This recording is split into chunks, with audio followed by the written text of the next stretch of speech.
This week on RSBANDB Update, the giant mimic has been added into game permanently by Mod Shauny.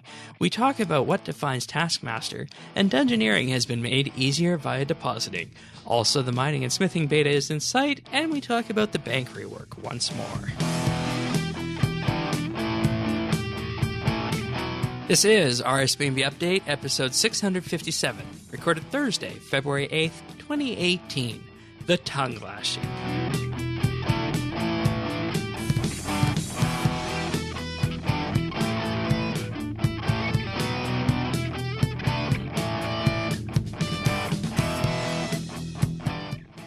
Hello, everybody, and thank you for joining us once again for RSBANDB Update. Tanis is back this week, back from the depths of the flu. Thank you. Yes, I am back. We're almost recovered. I was 85%. So, yeah. The show must go on. The show must go on, and that's what we're going to do. We're going to talk about RuneScape and the updates that were brought to us, and some of the updates that are coming later this month. But nonetheless... and maybe some updates that will never be. Yeah, I don't know which ones you're thinking of, but all right.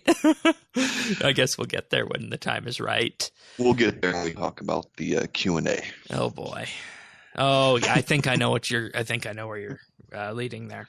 But anyways, this week marks the return of the Mimic boss, and in the news posting here, all out credit to this goes to Mod Shauny.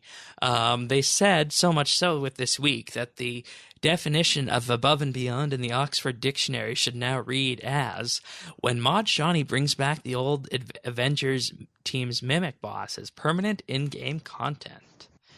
And, of course, let's recall here that the Mimic was initially a boss that came out back in 2016 as a treasure hunter kind of boss, where you could get the tokens on treasure hunter to fight the boss, and you would get the Mimic cape and the Mimic tongue as well with this. And those were some rare drops, and, people were wanting to have this boss back in game as a permanent fixture, but lo and behold, here we are right now. The giant Mimic has returned to RuneScape.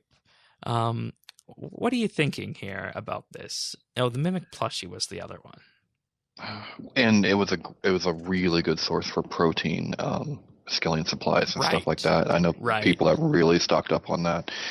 Well, I'll tell you what, I never did it when it came out before, because I wasn't going to pay to do it, and I had heard it was kind of difficult.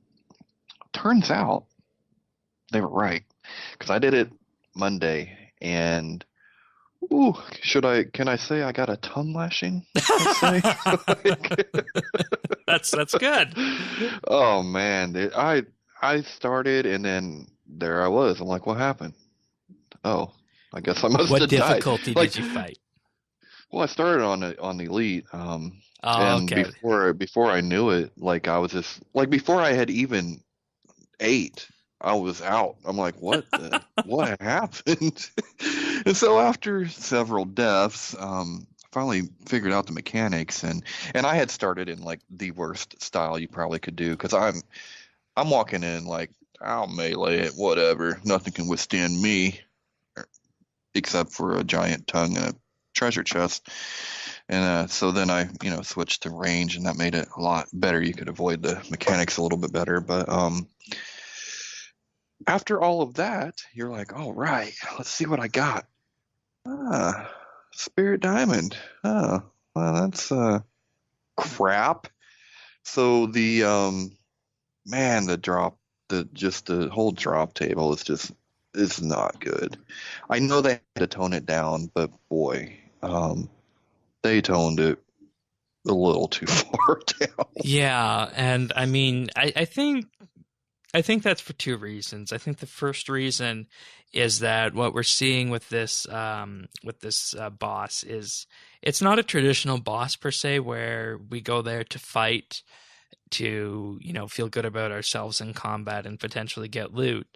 I see it as a way of having a chance at getting the rare Mimic cape and plushie, but maybe as a way to kind of introduce people to the mechanics of bossing, because it is fully scalable to easy, medium, hard, and elite difficulties. The medium difficulty sees the guy with 100,000 life points, and I think it goes down to 30,000 life points for easy, if I recall it correctly. I'm not sure. I didn't do Yeah. I didn't do easy.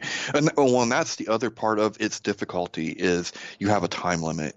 Yeah, And 2 so minutes, once 30 I seconds. stopped, yes, and once I stopped dying, then I had to get past the time limit because I wasn't able to do it for another few more attempts because I couldn't get that DPS up quick enough. So it does have like it's layered. Like if you could get a little bit of loot, it would be pretty cool. But 25,000 life points at beginner, 100,000 at medium, 130,000 at hard, and 160,000 at elite. yeah. And combat level and whatnot also all scales up with this. So you did you killed the elite version then, you're saying? Oh, I didn't kill the elite version. Oh, okay. What did you... I got whooped up on. I ended up with the hard. Okay. So that gives you the large loot crate, and you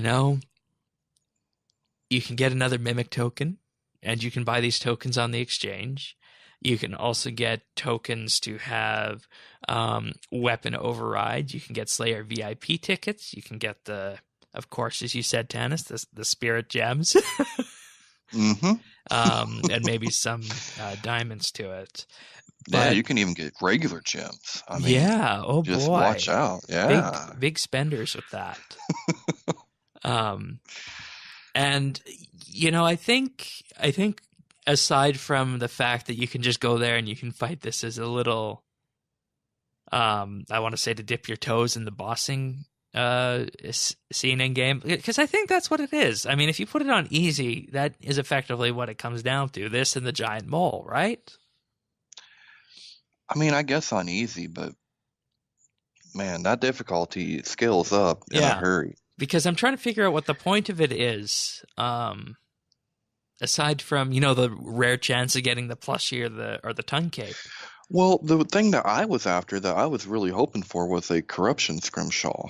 All right, those are real. I'm doing Slayer on double XP, and those are just great to have during Slayer because it acts as, you can break them apart, but it will act as an aggression, like an aggression pot, and then there's another. A sacrifice. So I think a sacrifice and aggression together. Scrimshaw of sacrifice and Scrimshaw of aggression. Yeah. And so they're really, really good for Slayer, and you can get them from the Mimic. But I did not get one. Yeah. And those are not tradable, I don't think. Yeah, I don't think so. And the other thing that I thought would be good with this boss, if it had something worth doing it for, the tokens that you get when you're skilling or in combat could have went for something. And of course on the first day they did, but I'm sure they've probably tanked by now because I haven't heard of anyone doing it after Monday, so I don't know. Well, but some those of the would have been tokens a money are relatively high, considering that they haven't been out since 2016. For example, the shard of weapon, the shard of despite weapon token is currently at 19 million. Shard of suffering weapon is at 12.3. Well, what the mimic token, like the mimic tokens. Yeah, those aren't going to be worth much at all. They started at around 10k, and I mean those are going to be items that are just going to drop in value as more of them come into game. So not much there with that. Though I mean the tongue capes and whatnot, those are apparently only come from hard and elite difficulties, which makes sense. Yeah. So does that mean that the purpose of this boss is to just get the tongue and the plushie and maybe get some of these scrimshaws along the way and just fight them whenever you get a token, whenever you're slaying? That's kind of how I'm looking at it. Yeah. And everyone gets a free kill by going to talk to the mimic, which is outside the mini mimic chest rather, outside of the Warriors Guild. and it disappears after you do your first kill. And then after that, you can get the tokens through combat and rarely through skilling as well. Which I think it's nice that they included through skilling. Oh, for sure. You know what? You could almost look at this as like a clue boss. You're doing something, you're skilling, you're doing combat, you get a token. Oh, I'll go kill the mimic. See if I get lucky. Probably not, but you never know.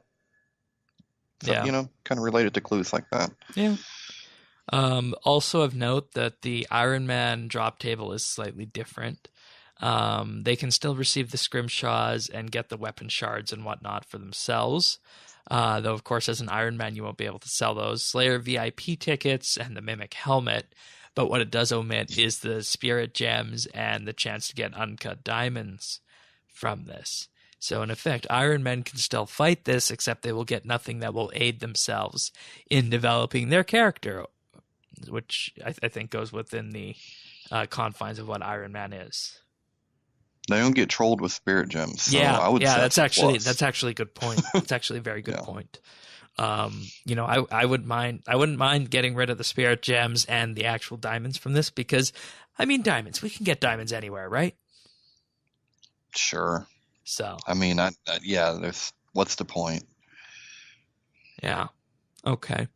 And I don't know, how did it feel towards you when you were fighting it? Did it feel as though it was a polished experience? Because when it first came out, to me it felt as though, okay, this was developed by a team that was related to Treasure Hunter, and it didn't feel as smooth as a regular bossing experience. How did it feel to you this time?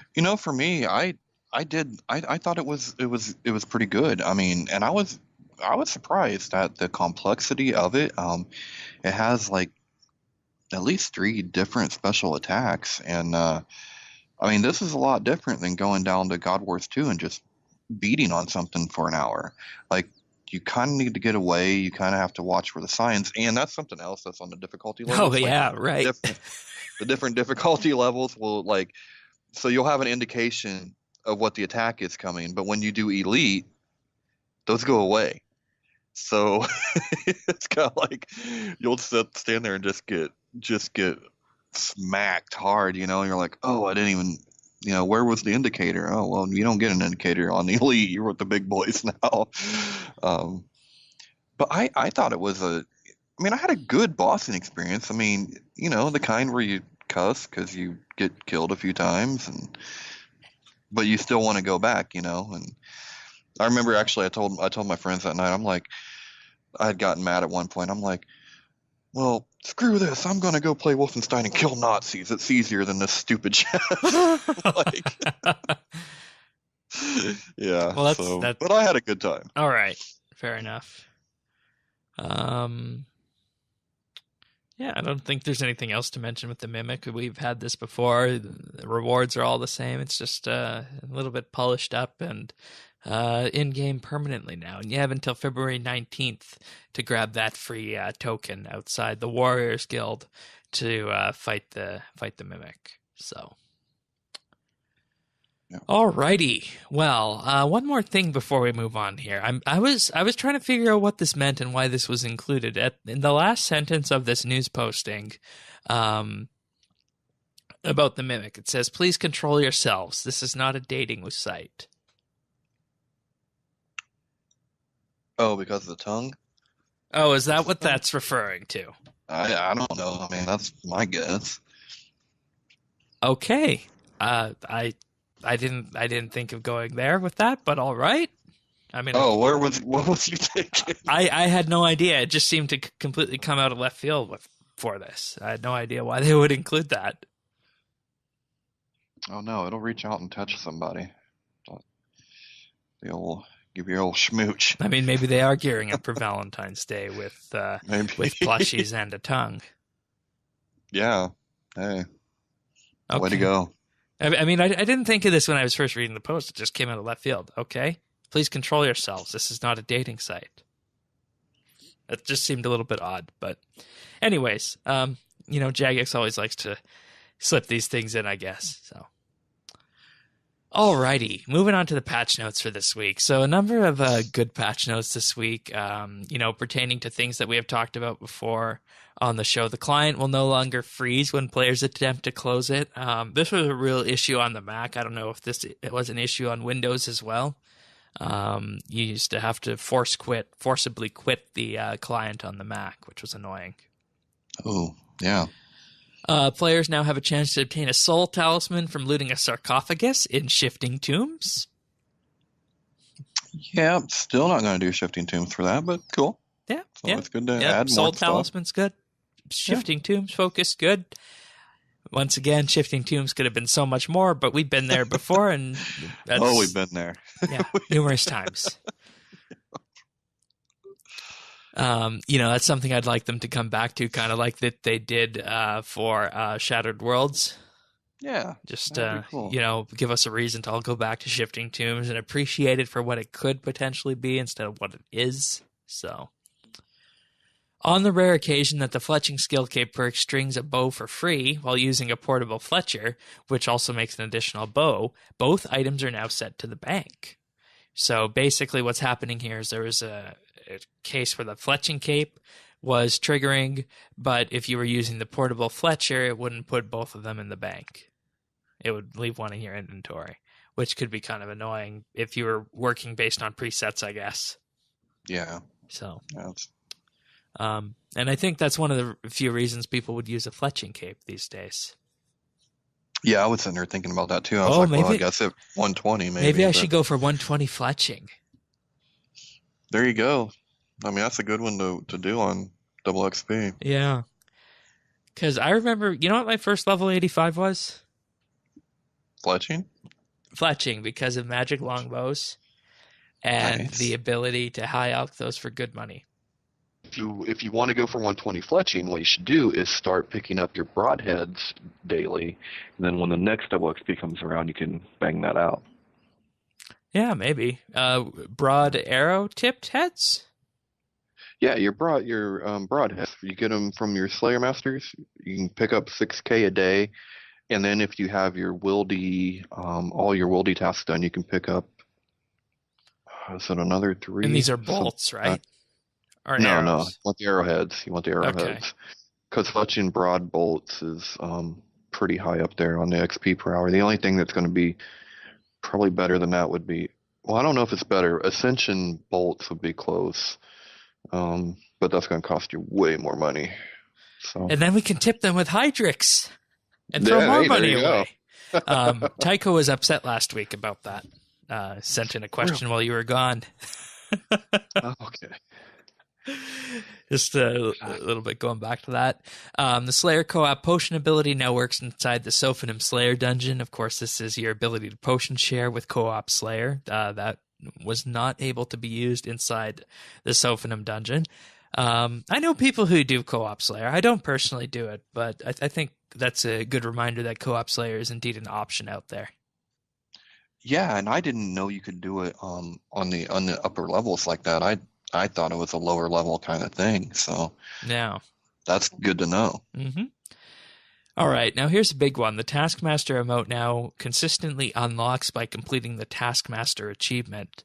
And we've been going back and forth, all of us RSBANDB update folk who talk about these kind of things in the week here. What exactly is the Taskmaster achievement? Because there is nothing that I can see and nothing that you can see and nothing that Sirion can see amongst others inside the achievements UI that is called Taskmaster. So what we are led to believe is that Taskmaster achievement is the completion of all of the former task sets in the current basket of achievements. Now, this isn't written anywhere. It's just assumed because that's always what the Taskmaster emote was, right? Yeah, that's what it was. That was the comp rec.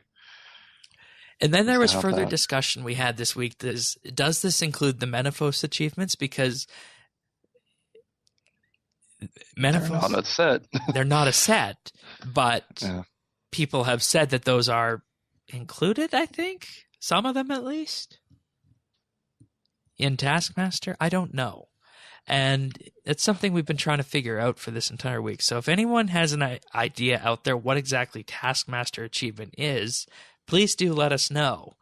According to the RS Wiki, the Taskmaster achievement is the completion of all the task sets, so Ardoyan, Desert, Daemonheim, Falador, and so on and so forth, but also Menaphos achievements, including the Menaphos Pyramid Scheme achievement, which includes a number of Menaphos achievements.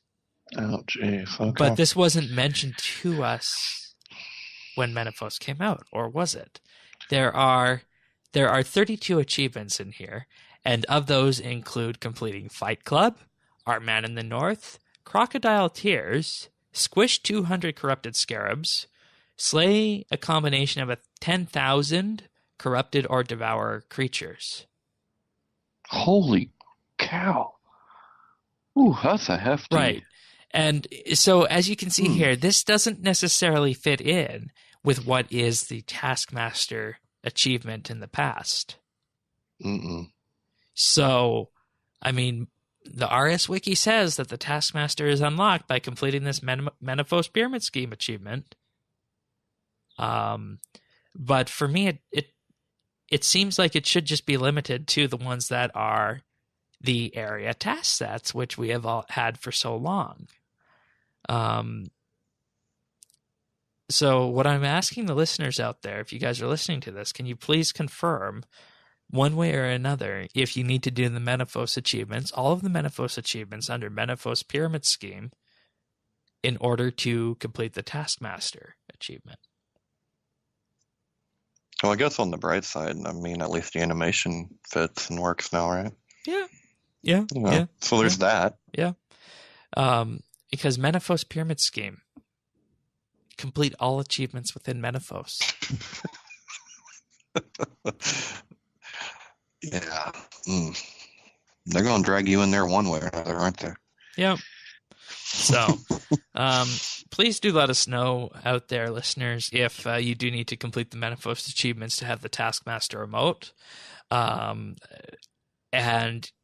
if for some reason you are, or rather we are missing something here, please do tell us where we can find the Taskmaster achievement inside the list. That would be great. It should be there, but it's not as an exploration achievement. So,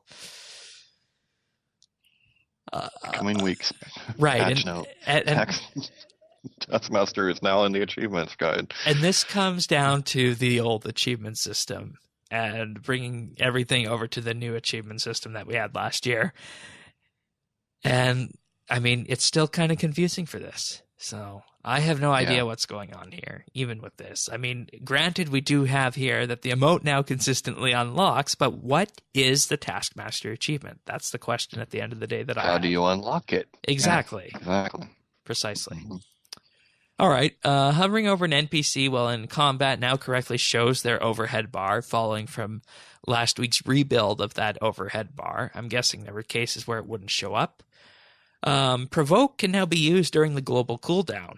Now, this is interesting because, we had that discussion a couple weeks ago about 4-tick auto-attacking and different ways of providing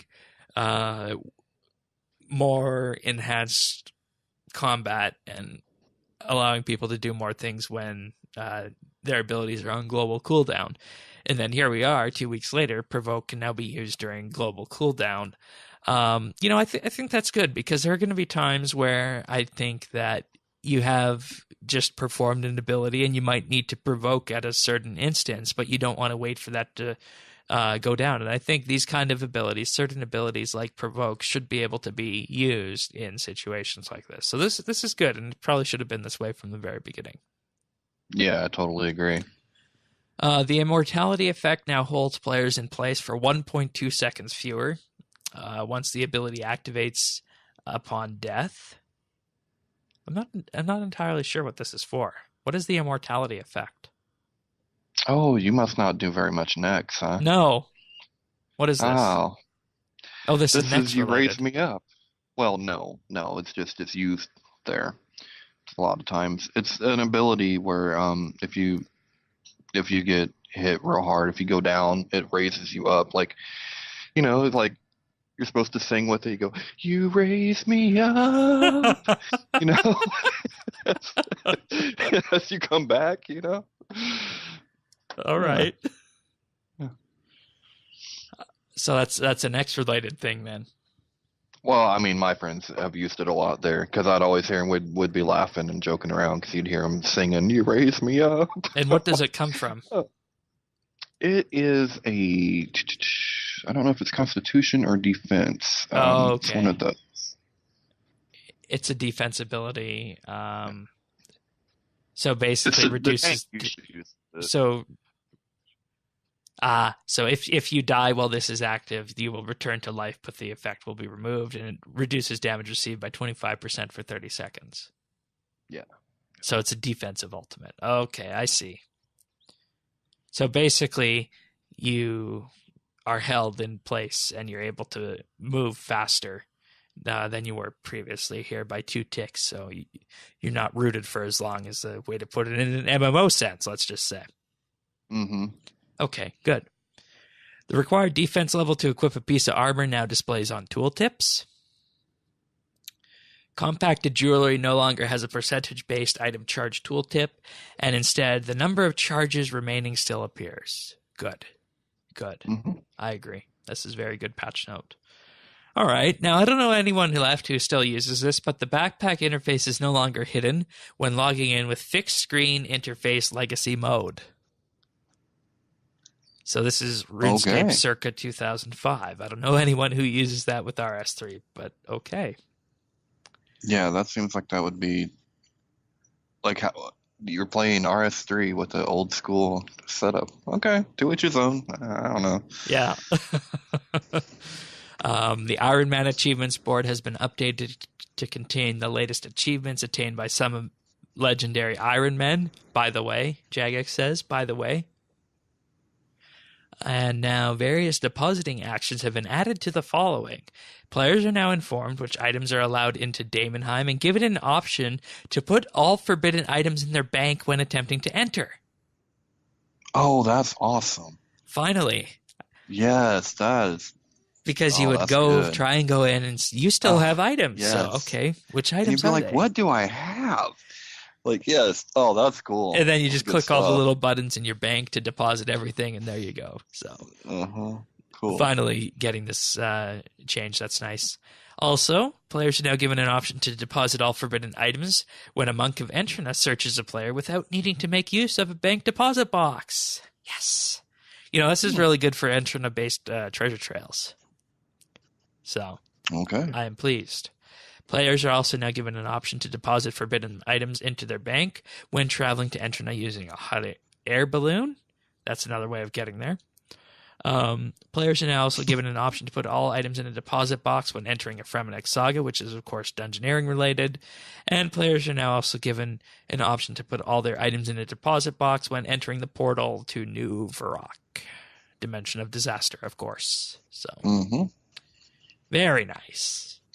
This has to be one of the hugest updates this week and this year so far for patch notes. And, it's just going to streamline that Dungeoneering experience so much. Yeah, that's a really nice quality of life update they got there. Yeah, totally agree. It's now possible to teleport directly from the Araxite lair when Araxi has been defeated.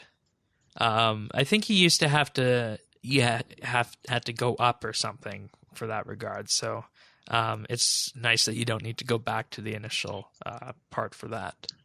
I always get teleported straight to Dev's office. So, I never had a problem with that. There's an option as well. Yeah, that happened to me once when I went to go fight that. Can you believe I actually took a try at Araxor once? I could, try everything once, right? And I got 2/3 the way through it. I've been meaning to go back there at some point. Not bad. Yeah. For some reason, Araxor is the boss that I want to try out. But, and I think the best I ever did was a 2-minute Queen Black Dragon kill. Hey, that's not bad. Yeah. So I can do it. I can do it. It's just that I choose not to because I know there might be some doubters out there. They're like, come on, he's just a farmer. That's Whatever. right. Just a dumb farmer. Go play with your dirt, Shane. Well, speaking of that, plant pot packs have had their price adjusted to closer match the price of their unpacked versions. Okay. And that's good because for so long we didn't have plant pot packs. Now we do, and there was just a price difference. So it's nice that that's been changed. I want to start farming again, but if I do that, I'll hit 200 mil before the year is ended. Oh wow! But I don't want to do that because then what's the point in farming anymore? So yeah, you'd be done. It'd be over. The maximum stack value on a Beast of Burden has been increased from 5 million GP to 15 million GP. That's my favorite patch note of the week. Yeah. It's like, 15 mil, that's just pocket change, right? But, I mean, how many times have you not been able to bank or put something in your yak because it's, like, at the max value or whatever, and you're like, Grr! Never. It's never? Never. Really? No. Oh. I normally only use my yaks and whatnot for food. Oh, okay. Well, it used to drive me nuts. It drives me crazy. All right. But I'm always, I use my yak a lot as my, in conjunction with the legendary pet because it's picking stuff up, for me. Oh, okay. Time. So that's my favorite patch note of the week. I was like, this is great. All right, fair enough. The crystallized spell can now be recast on the same target before it expires, though players can still only have one crystallized target active at a time. And this is good because there might be a case where you're using this on a tree, but the animation finishes and you just want to recast it so that you can continue chopping, right? So this is good, and this is something that'll definitely help for double XP weekend because recall that crystallized Acadia is actually one of the better ways of woodcutting in game. This is efficiency scape at its best right there. That's right. No XP loss. That's right. And that's why we now have this option. Familiarization now resets on Wednesdays instead of every 7 days. Good.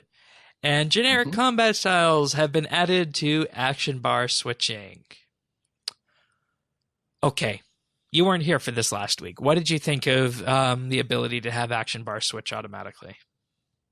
I think it's awesome. Okay. Yeah. I'm a big fan of that. Now you have to do a little bit of work with your bars. Oh, definitely. And trim things up and keep it a little bit tighter, but huge fan of that. I mean, not that you would do DKs a whole lot anymore, but if you did, it's great. I just see, you know what I'm going to say here, right, Shane? What's that? The quality of life accessibility update, because I have to keep going through my bar. Oh, right. I just click my weapon. You just equip the weapon and you'll be there. Okay. Yes. So I was really happy to see that. I didn't get to use it much because, right. I had Makes my sense. head in a trash can most of the time, but I am happy about it. Okay.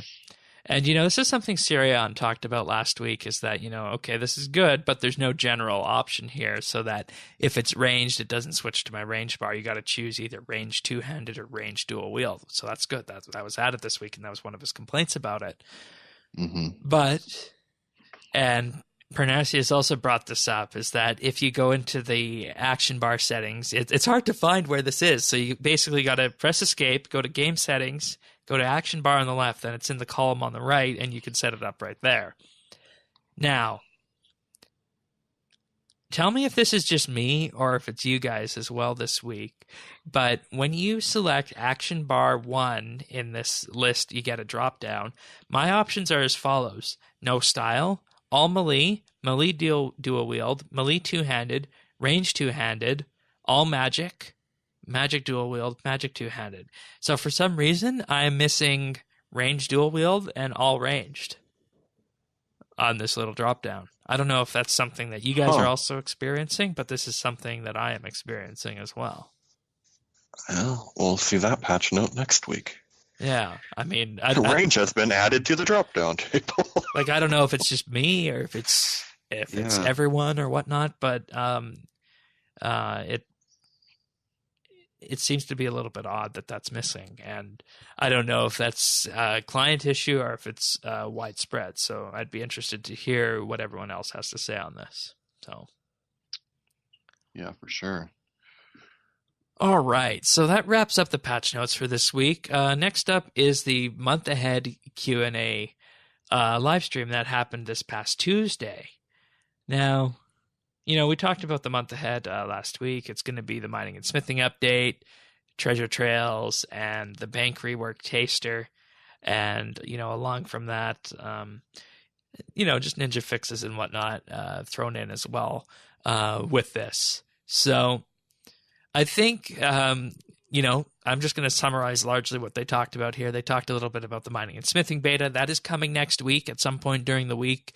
It's going to run for 2 weeks. It'll be available to free-to-play and member players on a unique beta map square, which is good, not in the real game world.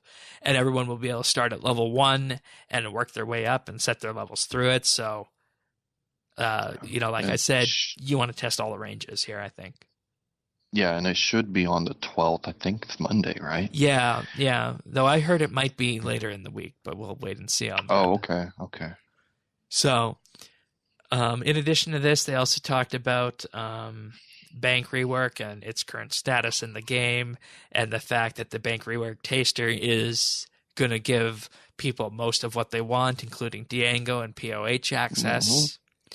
And they say they could probably do placeholders before the bank rework, but it would be a lot easier to do placeholders after the bank rework update comes.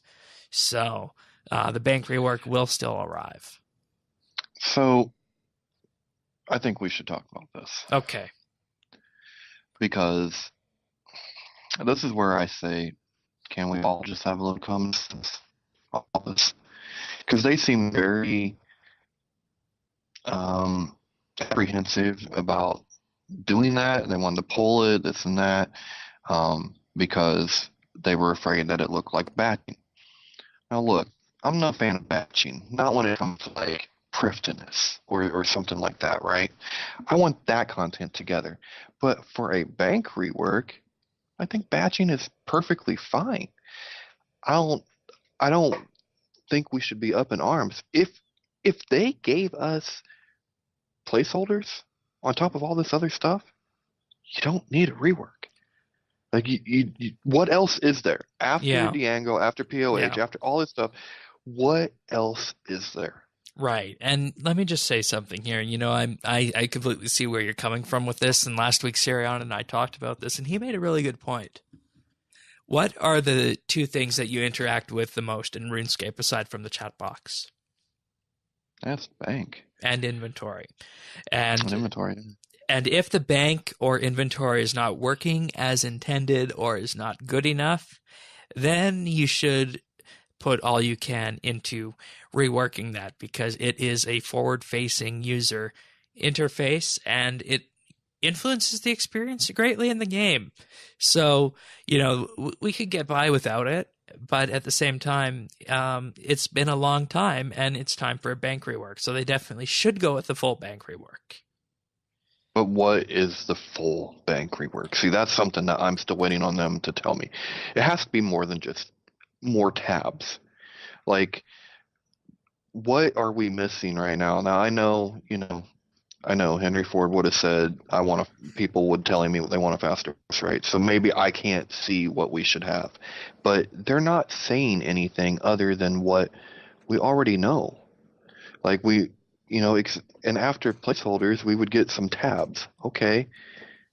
Then what? So what constitutes as a rework? Okay. Better interaction with the item images and the actual items in the game. The ability to resize the window like any other window in the game. That would be nice. Okay. Well, that's something anyway. Basically, the way of thinking about it and the way I understand the bank right now is that everything is all intertwined into one system, and it uses lots of legacy code to get that work done. So by doing the bank rework, they move to the future on this, but they also make it so that it's extendable in the future, and it can be added onto with that. See, and I can still support that, but this is one case where I would be in favor of batching, because it gives them that much more time to make every part of it that much better and right. And you can't mess up on a bank. So they got one shot at it. So that's why, like, I think batching actually does make sense in this case.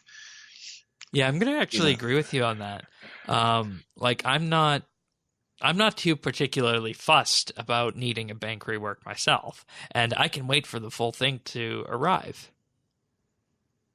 So yeah, it's not an issue for me. I don't know how many people it is an issue for, that they get all these things before the actual rework.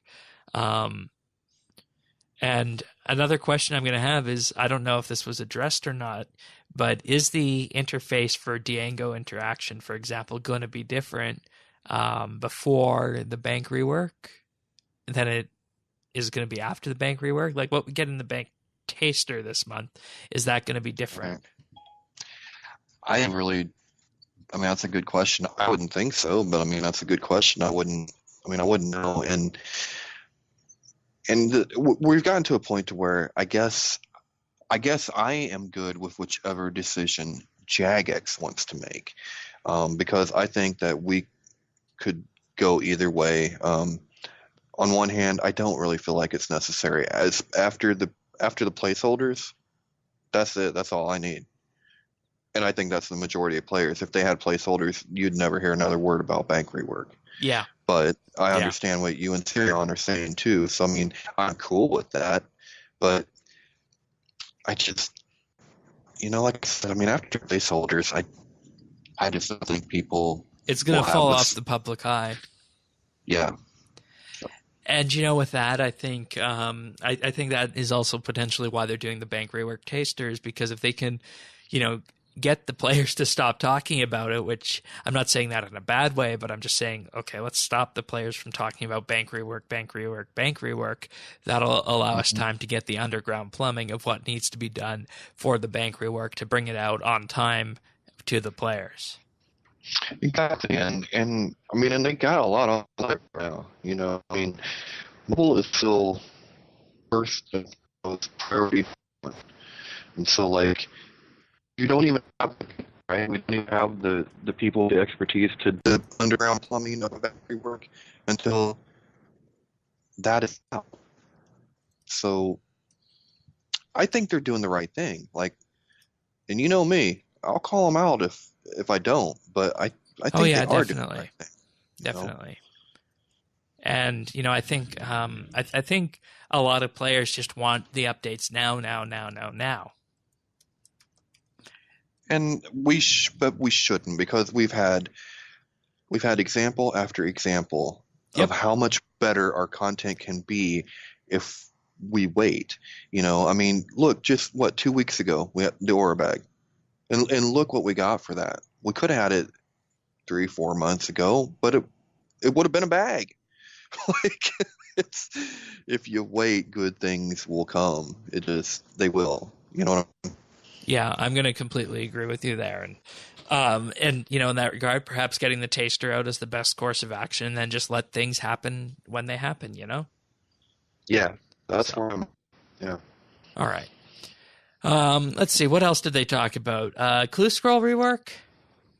I mean, the Monday after Double XP. Yeah. And I'm not going to lie, Shane. I've never done a Clue Scroll ever. I hate them. Looking for stuff is just like the bane of my RuneScape existence. I did it for that one quest that you had to do it for. Can't remember which one it was. But they are making this sound intriguing. Like, I want to try some clues now. Oh yeah, there's going to be lots of great armor from it, lots of great new rewards and whatnot. And I think it's shaping up to be quite the great update. lots of puzzles and whatnot, which is what people like. Emphasis on skill rather than brute forcing. I like to hear that as well, so that's good. I mean, I really don't have much to say about what they said in the stream regarding the clue scroll rework, because it's just there, and I want to discuss it when it arrives. And it was mostly all things that we've heard before.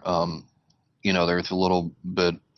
We got some art of the Second Age armor and stuff like that, but they've almost gotten someone like myself who just I don't like clues at all to almost get a little bit hyped for this update. So, I mean, we'll see what happens. Yep, definitely. Also, one more note about the clues on this is that the Oyster will not give master tier level clue items, which is good, I think. Boo. So. It probably is good. I'm sure that would be a little bit. That would be a little bit OP. A little game breaking there, I guess. Definitely. The only thing I'm not happy about is I'm gonna have like at least 25 troll drops of each got the clue for right now. Right. Because you can stack 25 clues, and I've had the same clue in my bank for the last like 7 years because I'm like, ugh. Yeah. I want to do this. Another go through that again. Another thing that they raised, if you want to start stockpiling points for the clue scroll outfit that you get, you need to be completing various clues from all the different tiers of clue scrolls. So that means you need to do easies, hards, and elites as well, and mediums. Yeah, the tracking on that goes way back though. Yeah, I think it goes back to something like September. No, it goes back to like 2014. Oh. Yeah. Oh, right. Okay, it's just the drop November. logger that is November, right? Yeah. Okay. Yep. Right, because that's when they added the reroll option. Mm-hmm. Yep. Okay.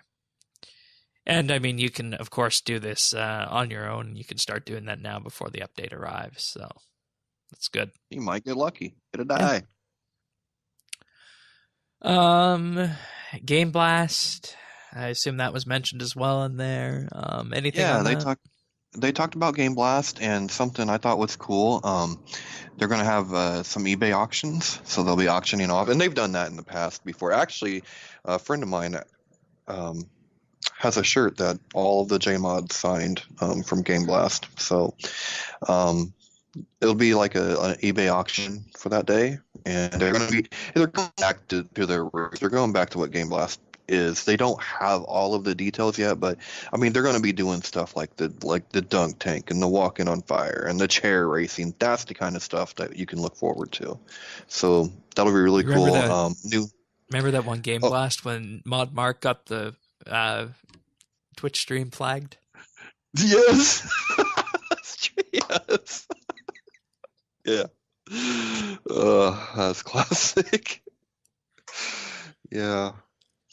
So it's gonna be that's gonna be great. I can't wait. Hopefully I'll be able to pull the whole 24 as well, but we'll see. So yeah, I'm looking forward to it. Yeah, it's just we'll have more on that in the coming weeks. There's going to be another outfit, and you'll also have the opportunity to buy all of the old outfits. So, oh, that's very nice. Yeah. So, good stuff. And like I said, there'll be more on that in the coming weeks. Anything else from the live stream before we move on? One little tidbit. Okay, what's that? Well, Mod Osborne was asked what the next skill rework would be after mining and smithing. It's Mod Osborne, so take this with a grain of salt. But he mentioned 2 skills: construction and agility. Oh, I wasn't aware that he actually said agility. That's just what I guessed what could be next. No, yeah, he did. Yeah, he said those 2, specifically named those 2. He's like, I'm going to get myself in trouble for this. Agility. And I said, please construction. Please. What I hope for this is that I want the construction rework to come out and be finished first. before we start talking about what's next. That needs to happen, because if that doesn't happen, we're going to put the carrot before the horse, and that's going to lead where things are going to go, and bad things are going to happen and whatnot. So, and we'll have unfinished business. Exactly. Again. So let's get the construction you're right. update finished first, get a good template out, how to do one of these large updates, then talk after that's out about what's going to be happening. So, yeah, I think you're right, and I'm looking really forward to this beta that's coming. I'm going to attempt a 1 through 99 through this week. We'll see. That shouldn't be That'll too be an hard. interesting show next week. Yeah. Yeah, we'll find out. We'll find out. All right. Well, now that the live stream is done, we're going to move right on over to the Cavern of Tainted Memories. Tainted Love. Ooh. So this is a new Treasure Hunter promotion this week, and this is one that hasn't arrived before, which I think Jagex, most Treasure Hunter promos tend to arrive and come back, right? So this is actually a new one. Kind of. Okay. It looks new to me. Okay, why are you saying it kinda? It is. Well, because it's still the same grindy, go grind and grind, go grind some more to get some rewards. Right, okay. That you can get from Treasure Hunter. February 8th through the 12th, you can enter the cavern once per day for 2 minutes and 30 seconds, and you gather as much tainted energy as you can during that time. You get 1 free go per day, and you can win extra on Treasure Hunter for each of these days. And inside there, you get these tainted wisps. You gather their energy, and you make sure that you stand inside the moving green multiplier locations for increased rewards. And you can change the divination XP that you get to mystery rewards instead. And basically what this does is this lets you get the new purified weaponry. I actually kind of like the way these look. What do you think? Yeah, I actually did like the way they look. Were you able to try the cavern? No, I wasn't. Okay, I did that last night, and I didn't get a lot of energy. So that I actually got more energy from skilling than I did in the 2.5 minutes there. So that's why I'm a little leery of each one of these weapons. You can get it from skilling. You can get it from one skill, divination. Oh, okay, of course. Yeah. Okay. Fair enough. So, and it's not like you don't get much, but these are 500 per weapon, and it's going to take it would take a while. I don't know if you would be able to get enough energy for all of those just doing the 2.5 minutes a day. If you're not doing divination 2 on the side. Yeah, probably not. It's I actually completely missed this because I didn't actually look at the news postings yesterday, so I missed the first day of this in the cavern, believe it or not. Yeah, it just happened. I saw it pop in my inventory. I'm like, what's this? Okay. So kind of follow the yellow work. Okay, I'll do this. Give it a shot. Because the portal, did we mention that the portal is in Birthrup? Right by the that makes sense. That makes sense. So, and I mean that's good. I mean this is, I think, the way Treasure Hunter promos should be, a way to get it in game. And these are once again purely cosmetic, right? Yes. And they're cool looking. Yeah, they look pretty good. And I mean, I challenge anyone who is skeptical of Treasure Hunter to look at what Treasure Hunter is today, and see that okay, this is a new promo we have. It is purely cosmetic. You don't need to spend money on keys for it. You can do it by in-game gameplay. And all of the big outfits so far that we have started to see added to the game, like the divination outfit, the shark outfit, and all those other ones, will eventually be added to the game at some point through actual gameplay. So they will be earnable in-game with that. Granted, there's still the XP that you can get from it and the bonus XP, but it's not insanely OP, I don't think. No, I don't think so at all. And it just goes back to articles you've written in the past, and in segments there's been on the show. Treasure Hunter and microtransactions in RuneScape are probably some of the better balanced ones in all of gaming. Yep. Like and especially in the MMO scene. Oh yeah. For sure. Yep. Yeah. And I always like quoting from World of Tanks for this because the World of Tanks promotions are always outrageous. Yeah. This week in World of Tanks and through the 26th of February they have what's called the Primo Victoria. It's a tank, and you can purchase it with a bunch of goods in game for $84.99 US, or if you just want the actual vehicle, a tank, $43.99. Woo. And I mean, the tank is okay, and you're not really getting that much extra benefit to it, but I mean, it's a virtual good. Mm-hmm. And it's not going to, completely change the way you play the game as well. So there's lots of crazy things that happen in that game, and compared to RuneScape.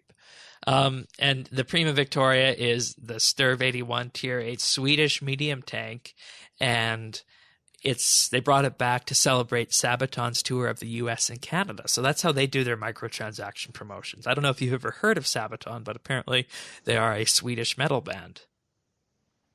I didn't know Sweden had tanks, to tell you the truth. I mean, they're very interesting tanks nonetheless too. I mean, I knew they had knives. I figured they were done once they got that. Yeah. Or wait, that's Swiss. Never mind. Yeah, Swiss. Yeah. Sweden tanks, you don't normally think of them, but they did have a number of them. And that's one of the things that World of Tanks does, is they highlight all these obscure countries and the tanks that they have. The Swedish tanks, for example, are built almost entirely on hydraulics, and some of them don't actually have turrets, because turrets were deemed as where, of course, in World War II, most enemies would shoot at the tanks, and if you hit the turret and you blow the tank up, you kill everyone inside, whereas if you cut the turret off, you reduce the profile of the vehicle and it's harder to hit. And that's the Swedish methodology of tank design following World War II. And that's just a little bit of a sidetrack there. But anyways. Yeah, okay. So, the Cabinet of Tainted Memories could be a lot worse, but hey, it's what we got. Yeah, I mean, it's not bad, but it's not, it's different enough to make it feel different than your punch card, normal kind of things. But at the same time, you do have the element of grinding, if you were trying to get all of them. Or play the treasure hunter. For me, it doesn't matter. Incandescent energy is the best skilling money making method in the game. Yeah, so are right divine now. charge packs. Yeah, well, that's what I mean. You just go get your Divine-O-Matic and turn the big suck on, and there you go. You go to town and make money. And that's why one day I will get level 101 invention. Nice. All right, and just a reminder that if you guys want to keep up with what's going on early in the week with these RS segments, you can tune into the Weekly Bite that comes out every Monday, give or take, though next week it might be a little bit later if the mining and smithing update doesn't arrive on Monday. And this week's Weekly Bite was hosted by Pernasius, so thank you for doing that. And yeah, great job, Pernasius. Yeah, he really did great, didn't he? Yeah. Mm-hmm. I also have some news on the channel for you guys. If you guys now go to youtube.com/RSBANDB, you can access all of our YouTube content. We now have youtube.com/RSBANDB. Ooh. And for those of you guys wondering, yes, you can access the weekly bites there, but you can also access all of the previous RSBANDB update videos with YouTube versions on there. So that's something that most people don't do, but hey, if you like YouTube as a way of listening to the show, you can do that. youtube.com/RSBANDB. It's my preferred method. I like to watch it on YouTube. Yeah. So. Our main form of distribution, for anyone wondering, is still iTunes, and that's perfectly fine. Because, MP3 is just anywhere, and you can listen while you're doing whatever on your phone, right? So, and it's smaller, too, in terms of file size. So, yeah, for sure. All right, now we're going to move on to questions. We got one from Sirion this week that is linked to one of the tech news stories that we have. So he says, and he was here last week, we've seen huge step forward in rocket technology since private companies like SpaceX and Blue Origin have entered that space, no pun intended.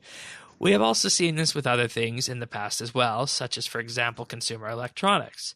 We're seeing it with some new areas as well, such as sidewalk for city planning. My question for you is, what areas do you think could benefit from this kind of attention? All right. And, I mean, we're obviously preempting tech news a bit here, but we'll talk more about what exactly happened in tech news. Yeah, that SpaceX launch, that was something, wasn't it? Oh, that was cool, man. Yeah. That was cool. So we'll talk more about what actually happened in tech news, but effectively we have a private company, SpaceX, going into an area that normally was dominated by the government, NASA, the European Space Agency, and so on and so forth, and have changed the way that governments can think about going to space and can help them do it for a lot cheaper. And the example Sirion gives is Sidewalk, which is a new planning initiative from Alphabet, I believe, the parent company of Google, for planning the way a modern connected city could look like by transforming a section of Toronto in Canada. So what other areas do you think could benefit from this kind of attention? I'm going to go somewhere, and, lots of people might raise eyebrows at this, but it's got to be medical testing. Huh? Medical testing? Medical testing? Yeah. Like on people? Well, no, not necessarily on people, but I just think that there is... there's all these experimental drugs and whatnot that are being built and pioneered, right?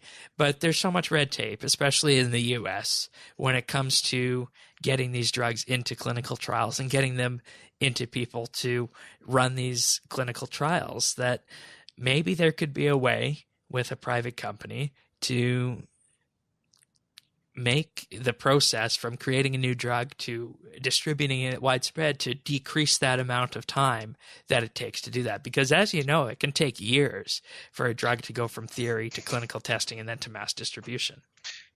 Yeah, I mean, I don't know. I have to push back just a little bit because they push enough like drugs out that are not. And that's actually good. Perhaps a good point, because I don't know if anyone's ever watched American TV before, but you watch an American TV channel and they have they have a new experimental drug and it has all these side effects which sound a lot worse than what's there. Yeah, and I think the crux of this question and what makes it a hard question, but it's a good question, is it has to be something that, yes, okay, private industry can bring things down, but it has to be, there's a profit motive. So it has to be something where a profit motive is not going to get in the way. And I feel like in a medical sense, that's one of the things that's wrong with the American system to begin with, is there's a profit motive. So the sicker you are, the better for them. The more you're denied care, the better for insurance. It's backwards. And right. So like, are there things that maybe there could be a company that would break that mold? But a company only cares about profit. Like, that is their only job. Well, then how does SpaceX also get profit from their launches? I mean, I don't know, but like the way I see it going awesome with SpaceX is they're going to start by this proof of concept, and that's going to lead to more launches to where they're going to be able to get more people to invest in their platform, which is good. So, well, and I think SpaceX is also looking to open this up, and I mean, I heard Elon Musk talk about democratizing space. So there could be, you probably could charge a lot, and you know what? If you want to pay a lot to go into space, that's cool. You don't need that to live. You know what I mean? So I'm cool with that. You can have a profit motive all you want with that. But just don't do that to my penicillin or my insulin. Okay. You know what I mean? That's all I'm saying. Okay. Well, maybe I should reform what I said then and say, rather than making it clinical, focused on clinical trials, maybe there is a way that we could instead um, look at a new way of maybe changing the way that healthcare would work in the U.S., focusing in on science and innovation rather than, um, the old way of doing things when with the corporations at the top, which are, I think, in largely in charge of the American healthcare system, right? They're solely in control of the system. Yeah. Right. And basically, I think then what this is going for, in a way I could expand what I initially said, is that create an innovation fund for health, and in effect, you have the next Silicon Valley. Well, not necessarily Silicon Valley, but the same kind of startup culture and um, blazing the path forward that we saw in tech and now in space could be applied to the healthcare system. I think that's probably where I was initially going with that. Yeah, and I mean, I can see that might but it's almost antithetical to the what the motivations are. So for a government to put up some money, whether they make a profit or not, it doesn't matter. Like, and I'm thinking of like science and technology, right? If you're pushing the next frontier, whatever it may be, your next mining technology, your next space technology, whatever that is, they can fund university, they can fund research, they can fund all these things, and they are not looking at that profit motive on the back end. But if you go to a bunch of investors and you go to some venture capitalists and you say, "Oh, I have this idea," they're going to say, "Uh-huh, and what's my return?" "Well, I don't know what your return is because I don't know what I'm going to discover." "Uh-huh, goodbye." And that is, I think, what the brick wall that we run into when we're looking at having private companies do public goods. Yeah, and you would have seen the same problem if a small private company wanted to do what SpaceX did, but recall that Elon Musk, of course, started with Tesla and worked his way up. Yeah, exactly. So, what would you reform in this kind of with this kind of way? Like for me, it'd be health.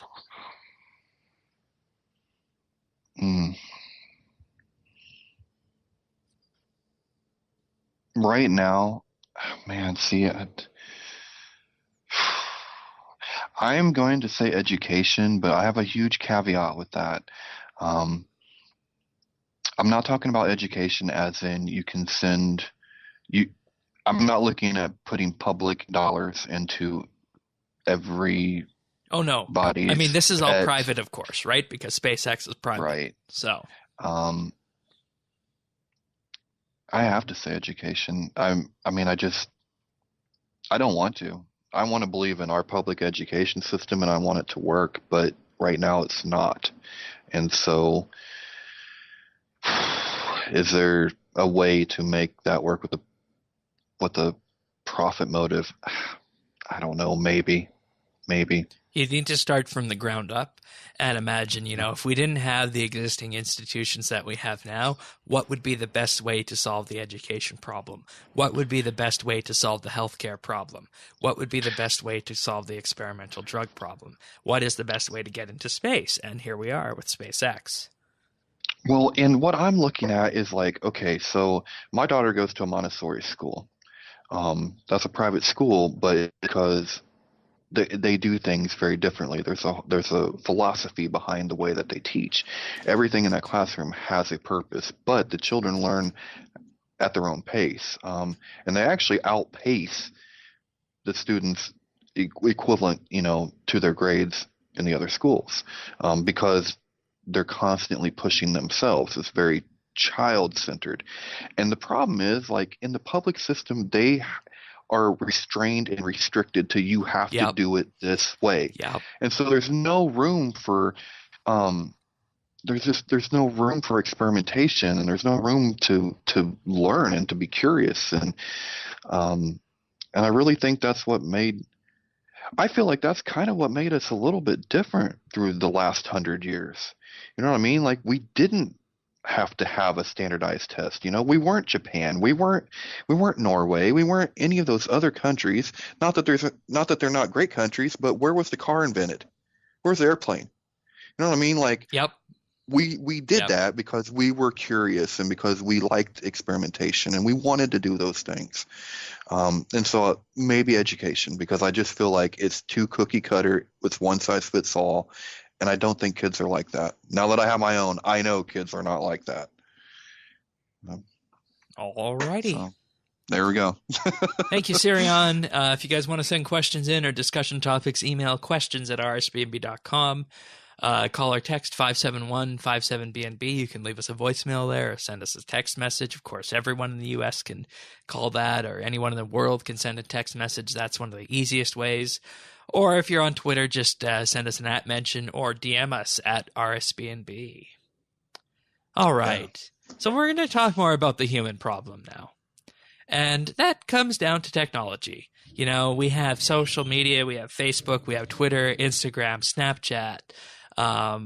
And the whole point for the Center of Humane Technology is they feel that our society is being hijacked by technology, and they summarize it quite well in saying that what began as a race to monetize our attention is now eroding the pillars of society: mental health, democracy, social relationships, and our children.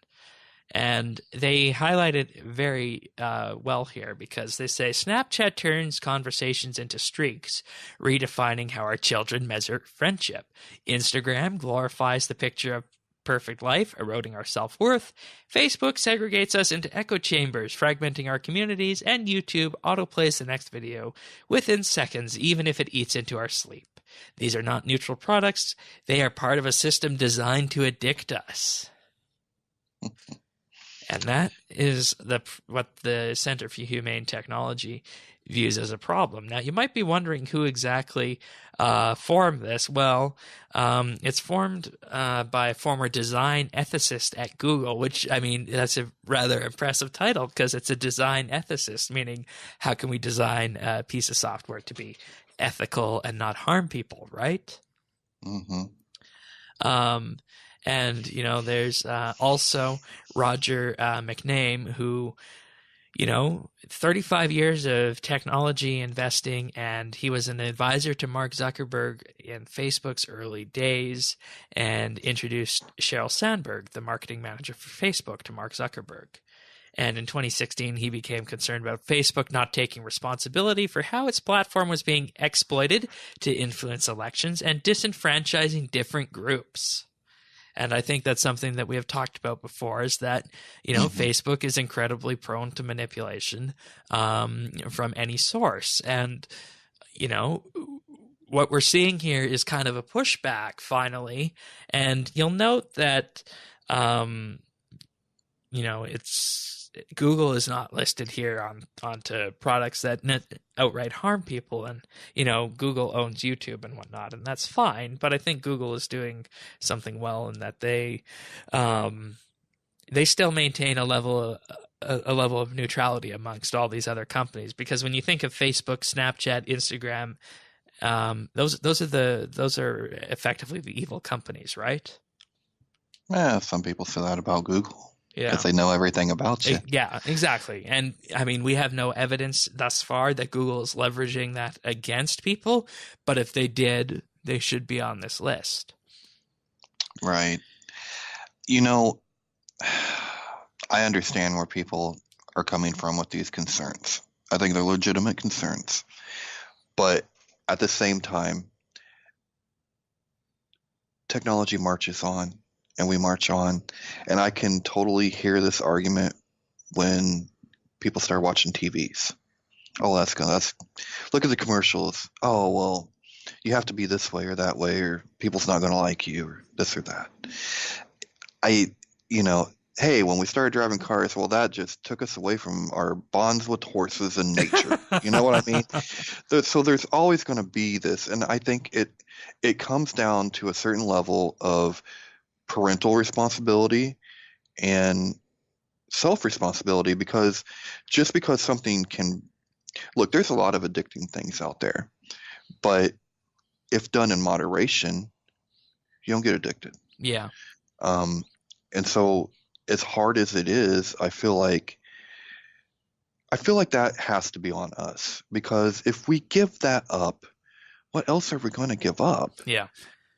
And, with that also, it's a two-way street. The people have a responsibility to ensure they're not being sucked into these platforms and being forced to conform in the way that they feel they're being forced to conform. And, parents have to be watching their children and whatnot. But at the same time, it says here, social media rewards outrage, false facts, and filter bubbles, which I think which That's true. Facebook and Twitter do. And, you like certain pages, right? And Yeah, that no, is going to the force filter, you to see more of the things that you like, and it forces you to see things that you just agree with. yes, filter bubbles are, I mean, that's very real. That's a very real Yeah, concern. But you have to work that much harder. Look, I'm much more of a liberal than anything else, but I will still listen to certain conservative programs.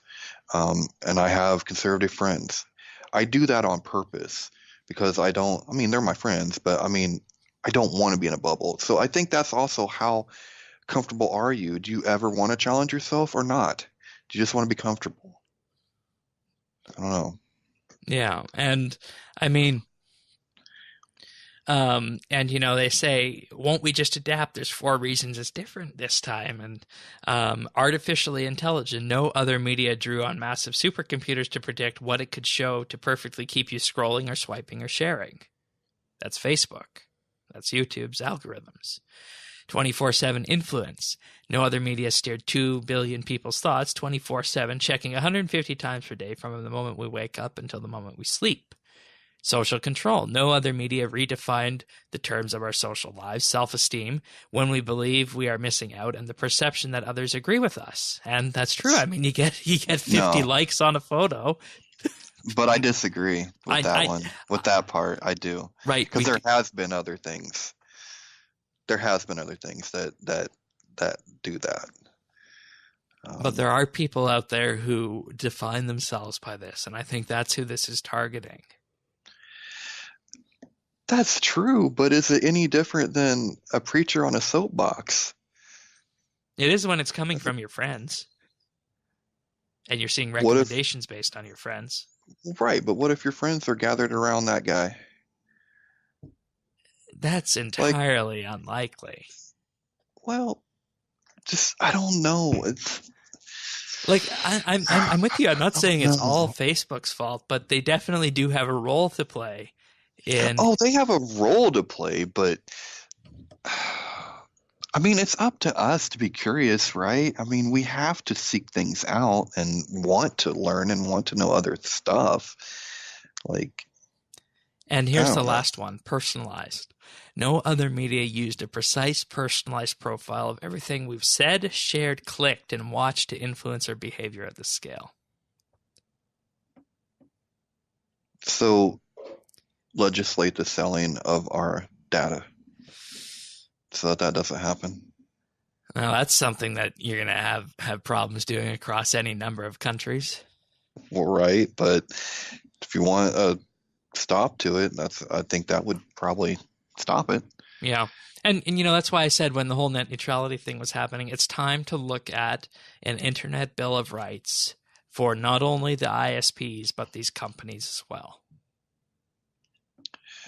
Yeah, I mean, because look, you shouldn't be manipulating certain people. Um, I think there probably are people that are easier Oh, yeah. manipulated than others. Oh, yeah. I count And myself in the not easy to manipulate category. right, I kind of do too. But I know that's a real thing, and they probably are preying on that. You know why? Because they don't have a conscience. They make money. That is their purpose. They don't care. Like that's the thing. People forget. Yeah. Like they don't. They're not good. They're not bad. They have one mission. If I ever operated a restaurant, I would make it so that my walls of my building were unable to receive cellular data traffic. And Look at you with the intimate setting there. I like it. And I would also not have free Wi-Fi in my restaurant. you would be so like different than everywhere else that it might just be the niche. That would be, you know what I mean? Like that's a really cool idea. Uh-huh. Get you a really mean chef that can yell at people for ordering the wrong thing. I think you're onto something here. Because, I mean, how many times do you go to a restaurant and you see people sitting at a table looking at their phones? Oh, I hate it. Like we've recently, I mean, just at home, we've instituted a rule. Like when we get home, we put our phones in a basket until, you know, until bedtime or whatever. And I might stay up later and you can have them then. But you have to do things like that. You have to. You have to control that kind of stuff. Oh, yeah, especially when children are involved. Oh, yeah, my daughter would be on her tablet all the time. She's 5. So, like, you know what I mean? Like, you have to be conscious of that. Yeah. Well, I think we've identified the problem, and it's not only I think what we have come away with here is that it's not only Facebook or these companies' faults, but people need to do a better job of realizing this, and that's why we're talking about it right now. Yeah. So totally.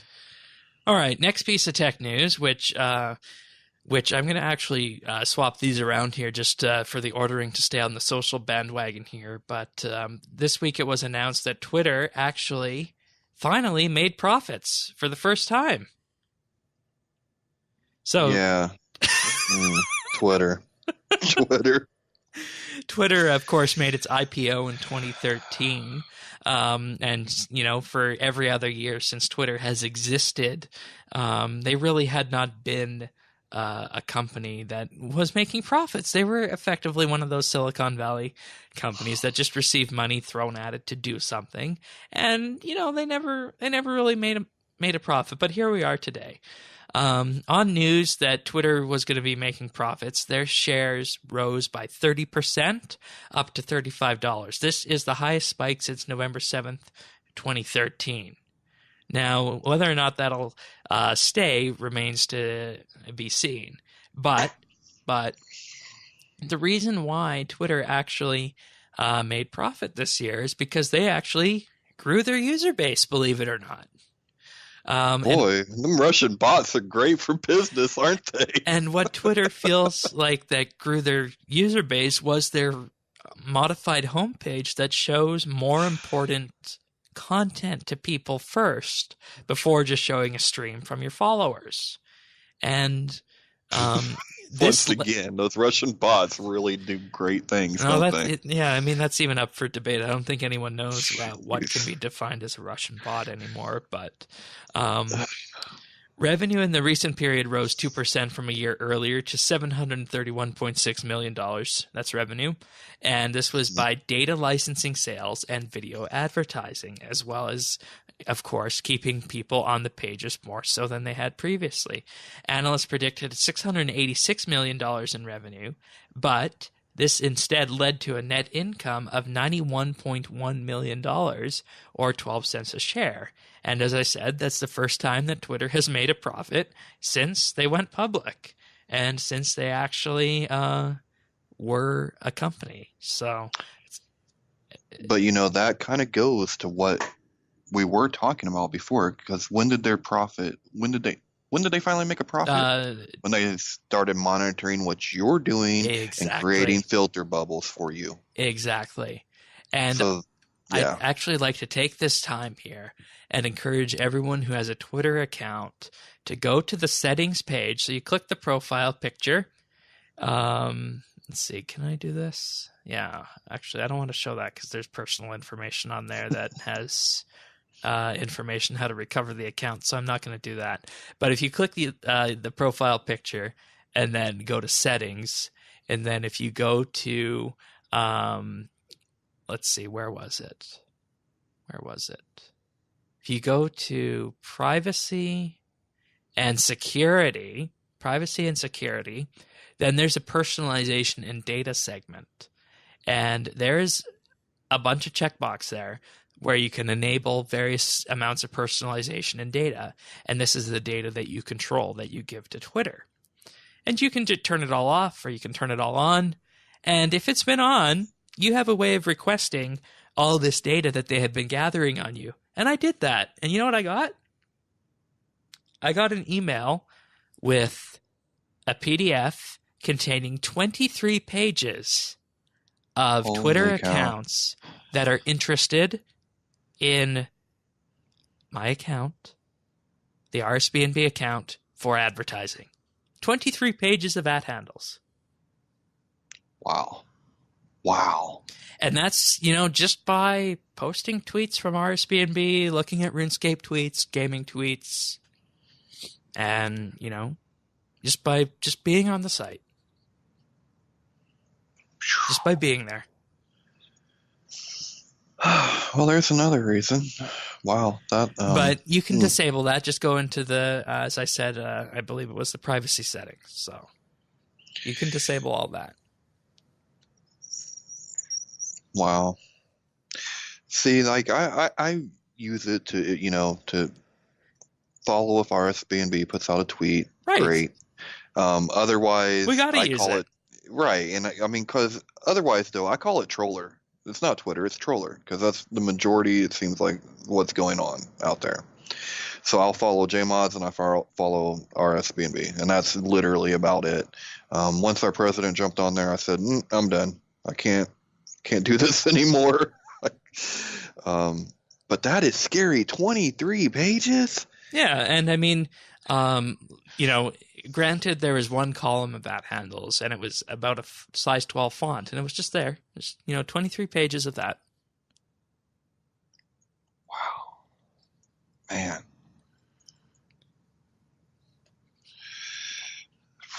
Yep. And so, as you can see, that's where their money comes from. Mm-hmm. Analysts said that their monthly users would rise to 333 million. Twitter instead says that active users per day increased by 12% from a year earlier, making its fifth consecutive quarter of double-digit user increases. They did not disclose the exact number of daily Twitter users. So That's interesting. I still wonder, like, I see the point A and point B, but I'm wondering, like, how they're necessarily connected. Like, what's the connective tissue? You know what I mean? Like, I don't know. Like, why did the users increase? You know what I mean? I could understand how you kept people on there longer. Right. And I thought the platform was going away. I thought we were seeing the downward decline of it. Yeah, me too. But I don't know. I wonder if someone will want to buy them out now. Well, that'd be a big risk. Yeah, it would be. It would be. All right. So, as I mentioned, we, of course, do have the SpaceX news in tech news this week, and that is that the SpaceX Falcon Heavy rocket lifted off from Kennedy Space Center this past Tuesday. And, Launch Complex 39A, that's where we had all the famous launches of the Apollo program and the Space Shuttle. And here we have SpaceX Falcon Heavy rocket going on its little trip. And, you might cool. think that normally this is just another space launch, but in fact it is a very game-changing space launch, because this is actually the first reusable heavy rocket. Now, normally what happens and what happened in the past is that you build a big rocket, like take the Saturn V, which took people to the moon. That was a multi-stage rocket, and just got used once, and it would eject its various parts, and then they would just burn up and fall back to the Earth, and that's the way things were in the 60s and 70s. Now, fast forward to then, you have the Space Shuttle program. The Space Shuttle program had the reusable orbiter, of which two of them were lost, Challenger and Columbia, and the rest of them went on missions for, almost 25 years, and they were reusable. Their boosters were reusable, though it was a very expensive prospect. But here we are. SpaceX, with this week's launch, launched their first reusable rocket with reusable boosters that is able to rival pretty much everything else that's out there right now. And to give everyone an idea of how important this is, what was launched was capable of putting a payload deep out into the asteroid belt and beyond the orbit of Mars. And that's what they did this past Tuesday. And the reason this is important is because this has double the launch capacity of the current Russian rockets, which are used to resupply the space station and whatnot and send things into far orbit for 1/3 the cost. 1/3 the cost. America's back, baby. Woo! Through private partnership in space, definitely. And, you know, there was only one little setback with this, and that was the failure to land the center booster, which, you know, is inevitably going to be reusable at some point, but this one was not going to be reusable. So by that mark, it was a very successful launch. And things that went wrong, sure, there were some minor stressing on the side boosters and whatnot, but that's nothing that's not fixable and rectifiable going forward in the future. And, you know, there's been pictures and whatnot put out of these two boosters landing simultaneously. Yeah. That was cool. This is what Joe Biden called a BFD. BFD? By the way. Yeah, BFD. Oh, yes. Yes. Smiling Joe. I miss him for the comic relief that he provided. Right. Right. But how much better off are we for the fact that Elon Musk is in this world? I mean, this is so cool. That guy is just, I mean, I'm telling you, that's cool. And did you hear what they did put in space? Yep, they put one of his Tesla Roadsters in space. And, you know, there was, of course, a camera on it, and you could see the car, you know, moving out from Earth orbit and whatnot. It's just so cool. Those scientists predict that within a year, radiation will completely disintegrate the car. Still, it's cool. There's also images put up of the exact orbit, and you can see it goes well into the asteroid belt and beyond. So that's indeed what's capable here with this. So, you know, just to recap here, big deal because, you know, you get double the launch capacity for 1/3 the cost. It's going to be completely reusable, and everything lands back where it started. If it's going to the asteroid belt, we're not far from Mars. That's right. We're not far. That's precisely it. It. And I mean, the live camera, you could actually see the car moving in space, which is something that I don't think anyone has ever seen before. So, like, could you imagine if they actually made it to Mars? Like the car. What a photo op, right? Right. And, you know, based on it's actually going to miss Mars based on the trajectory that it's on, but still, bummer. If you look on Elon Musk's Twitter, you can actually see the trajectory that it's going to take through Mars's orbit and out into the asteroid belt. So, okay, cool. Yeah. You know, the only other thing I think when I heard the story was, you know, it's called the Falcon Heavy? Yeah, the Falcon Heavy rocket. I just picture this Falcon with the big old beer belly sitting there like the Falcon Heavy rocket. I don't know why. But I don't know. And I mean, like if you go look at the video here, you start at 9 minutes and 14 seconds, you can see stars in the background. And then as this slowly progresses, the moon is coming into view. Or no, that's the Earth, sorry, not the moon. But you could see it just floating by. And, you know, this, I think, is what spurred Sirion's question about this, because this has the potential to change the way space works. And, you know, initially people thought that, okay, SpaceX, that's a fun little company, and they're going to just, you know, service the International Space Station and whatnot and resupply the International Space Station through 2025. But in reality, this shows that SpaceX does have the ability to launch itself further and use those rockets for when the U.S. goes back to the moon in preparation for going to Mars.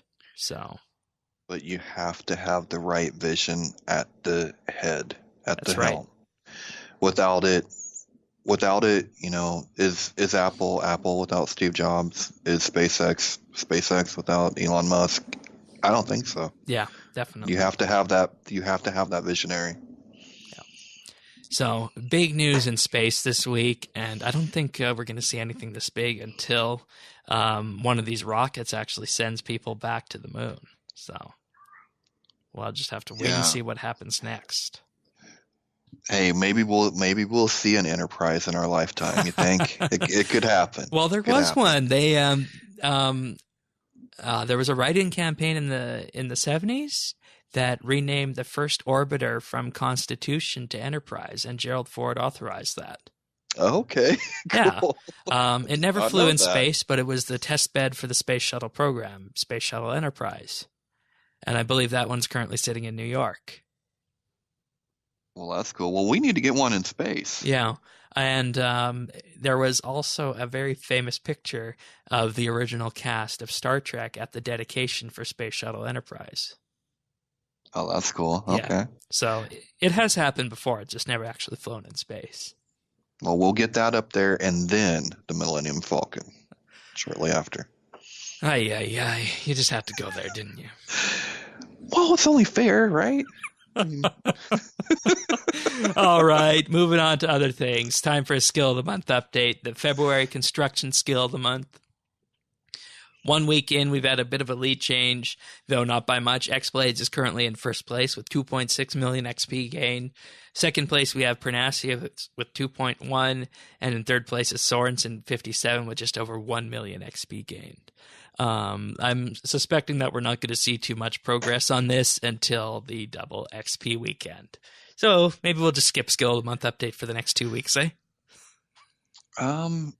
Yeah, I would guess that's where the movement's going to be coming. Yeah. And anything could happen at that point. Like, just anything could happen. Yeah, definitely. All right. And that also leads nicely into the Informer article for this month. The Informer roundup for this past January. Alex talked about Quest replays. You talked about Jagex needing a win in 2018, and we got numerous updates that can provide that, so fingers crossed. And Colton talked about Broken Home. So head on over to informer.rsbnb.com to catch up with what everyone's been up to. Yeah, it was a great start to the year. It really was. Speaking of great starts, let's talk about this past week with our achievements. What have we got? Ooh, well, we have Honcho Ray with 120 Invention on February 7th. We have Schnitz with 99 Prayer on February 6th. We have iDefend? Yeah, I think iDefend. We could say I defend, but I think iDefend works. Oh, iDefend. Okay, I got you. iDefend with 99 Attack on February 6th. We have Delinda, EST, with 99 Divination on February 6th. We have Elstein. Going to go with that. 99 Herblore on February 5th. Desmo 360 with 99 Thieving on February 5th. And what do we have here? A Shane 12088 99 ranged February 5th. Well, congratulations, Shane. Wasn't my idea. It just happened. It just happened, right? Okay. Well, nice job. And then we have Schnitz again with 99 cooking on February 5th. Ooh, all right. So continuing with that, we have Rolla Dude 540 with 99 ranged on the 4th of February. On the 3rd now, we have VSS with 99 thieving, Dom the Mexican with 99 agility and 99 defense on the 3rd. Now on the 2nd, we have Mama Mystic with 99 herblore, Zilcam with 99 constitution or 99 hit points if you're a legacy player, and Nox Bow with 99 fletching on the February 1st, and Sina ATN with 99 mining, also on February 1st. Well, good job, everybody. That's great, great achievements. Good way Indeed. to start. I'll talk more about mine in just a moment, but we'll do the pick of the week first. So, there has been a push recently with iOS 11 for augmented reality and whatnot on both the iPhone and iPads, right? And, Hmm. you heard Apple talk about this a lot, and it's kind of hard to say whether or not this has been a success. But I have been constantly on the lookout since iOS 11 arrived for augmented reality games or just augmented reality apps in general. And they're kind of hard to find because they still seem to be kind of a niche. But I found one called Kings of Pool, which is a free app. And you can run it on, iPhone or iPad. But, what makes this a very interesting version of it is that it has an augmented reality mode. And what this effectively allows you to do is put down a pool table in your living room at whatever size you deem feasible. So if you have a small kitchen table and you just want to put it on your table, you can put a small one on your kitchen table and move around that. Or if you have an entire room, you can make it as large as it is, and you effectively have this pool table in your living room. And as you just walk around with your iPhone or your iPad, you see this table sitting in the exact room where you are with all of your backdrops and whatnot behind you. And what makes it really interesting is that when you move your phone back and forth or up and down or side to side, it also controls where your cue is pointing. So if you want to take a really absurd shot that you might not be able to work with, you can do that. You can effectively take any kind of shot that you would take in real life. And it effectively makes your iPhone or iPad your newest pool cue. And it's kind of gimmicky at the start, but it is actually a really good, convincing argument for augmented reality over virtual reality, because we all know virtual reality is expensive, right? And I think you can attest to that. Yeah, it is. So this is just a nice, cheap way to kind of get a taste of what's possible with this, and it works just as well as the actual top-down version of the game does. So there's no lag, there's no graphical artifacts or anything. It just works. And that's something I think that augmented reality has struggled with in the past, and this is a good way of effectively moving forward and getting a taste of what augmented reality is capable of right now. And I suspect it will go somewhere else in the future. So that's called Kings of Pool, available on iOS. And I don't know what the augmented reality landscape is like on Android, but you might be able to find something similar to it there. Oh, So very cool. I'm ready to check that out.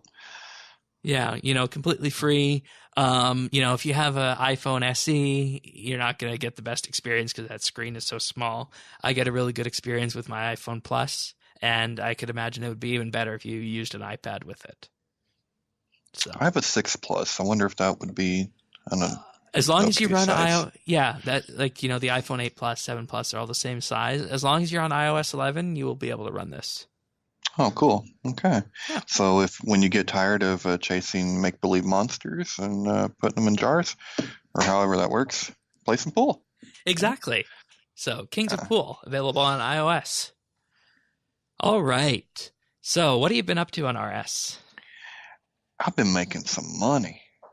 I've been making some money skilling. Can you believe that? Oh.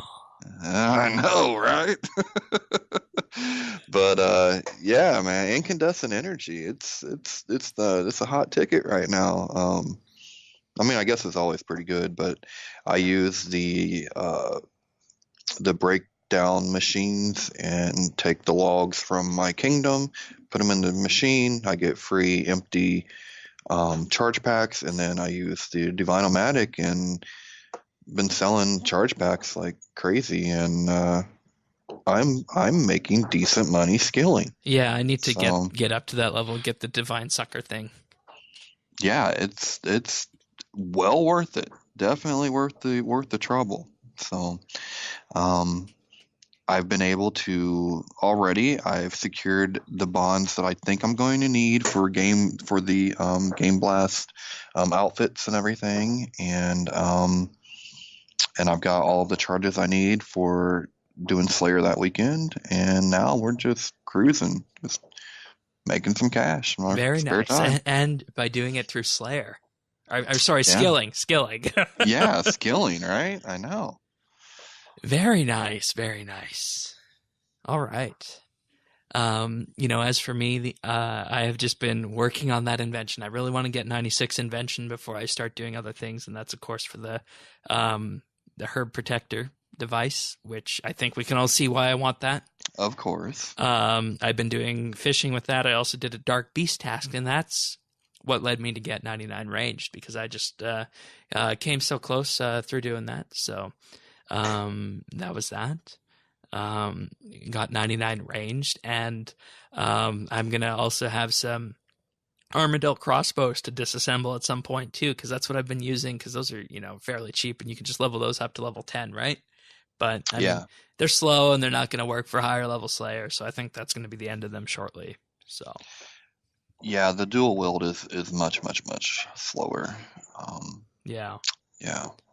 It's unfortunate, because I don't think there's a two-handed crossbow at 75 to 80 that is cheap. At 80, well, there's one at 80 that's free. Ish. Yeah, free-ish, right? It's not completely free. So yeah, but I mean 400k a pop. Oh, okay, you got that's that. not too, You yeah, got that's that, not right? too bad. That's not too bad, right? And it's a quick run to the QBD to fire it up. That's so. right. Yeah, Okay. There you go. All right. There you go. I guess you that's got another this. option. So, aside from that, I have reluctantly gone to the waterfall fishing. I didn't want to do it that way, but that is just the fastest way to do it right now. So it's so good. Yeah, it's so good though. Yeah, you can't not do it. And it's going to get nerfed at some point, right? So do it now before the deep sea comes out. Oh yeah, very good point. Very good point. That's probably when it'll be nerfed. And with that, I also got 94 invention this week, and I'm 1 or 2 rods away from getting level 95 right now. So, nice. Yeah, it'll start picking up soon. I think we'll be fine. So, and what are you going to do with your crystal urchins? I have no idea. I haven't looked into that. I've just been collecting them. Okay. What did you do with yours? Well, I turned mine for XP because I was in a couple different fishing competitions. Okay. All right. So that's what I did with mine. But All right. you can get the pet shells and the titles and all that little stuff. I don't know how I feel about that. But. All right. I think that's it for this episode then. Not too much else to say this week. So we'll be back next week for, of course, the mining and smithing beta. That's right. Get your chick axes ready. Oh, is that going to actually be there? Do we know? No, I highly doubt it. But boy, you were hoping for a minute, right? You got yes, excited I was. Oh, I just let down half the audience. They're like, oh, oops. All right. Well, with that being said, we'll see you next week for another episode of RSBANDB Update, everyone. In the meantime, Weekly Bite releases Monday on youtube.com/RSBANDB. We're also on Twitter at RSBANDB. And if you want to join us in game, we're at French Chat, BitsBytes. We'll see you there. Have a good week, everyone. See you next time.